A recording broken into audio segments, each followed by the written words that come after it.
Muzej grada Šibenika i ove će se godine priključiti obilježavanju Noći muzeja. Bogat program uključuje izlet na Skradinski buk, radionice za djecu, izložbe, gastronomsko druženje uz glazbu i brojne druge sadržaje. Pitali smo Šibenčane hoće li i ove godine izaći na Noć muzeja i sviđa li im se program. Pa ja se nadam ako baš ne bude ono kijamet. Jeste li možda upoznati s programom? Pa gledala sam malo, nisam ono detaljno, ali sam gledala malo, voljela bi da sam negdje recimo drugdje pa da vidim u zagrebačkim ima puno više izbora, ali dobro, molim, ima i kod nas, ali dobro, vidjet ću, nešto ću naći sigurno.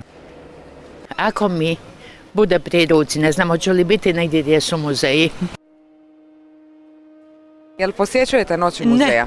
Ne, ja sam zimogrozna i sve što se događa zimi u noćnim satima otpada. Bez obzira na program ikakav, ništa vas ne može privući? Ništa, povirimo mi u muzeje i kad su obični dani. Pa nisam još vidjela šta se nudi, mogla bi otići. Je li vam inače praksa da idete? A praksa mi je inače, znate šta volim kad ima manje ljudi, tako da odem ovako kad nije Noć muzeja, a kad je Noć muzeja prepuštam to drugima, eto, tako da draže mi je malo intimnije pogledati takve stvari, u samoći. Ivana, što nam muzej priprema ovu godinu za Noć muzeja?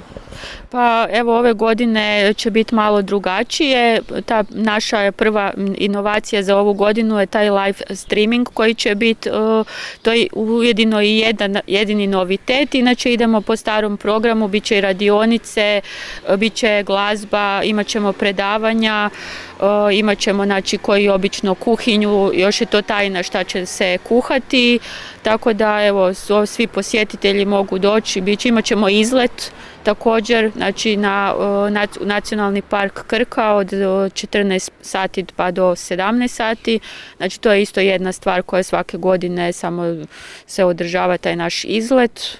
Kada zapravo sve počinje i kada završava?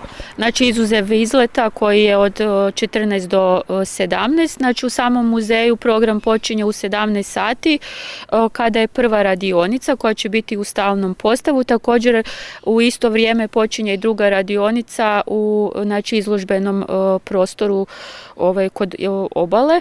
Onda nam imamo znači, stručno vodstvo kustosa oko 18 sati, pa imamo poslije toga predstavljanje našeg audio vodiča, zatim jedno predavanje edukativno, znači o izložbi Brodolom i oka koja je stvarno predivna.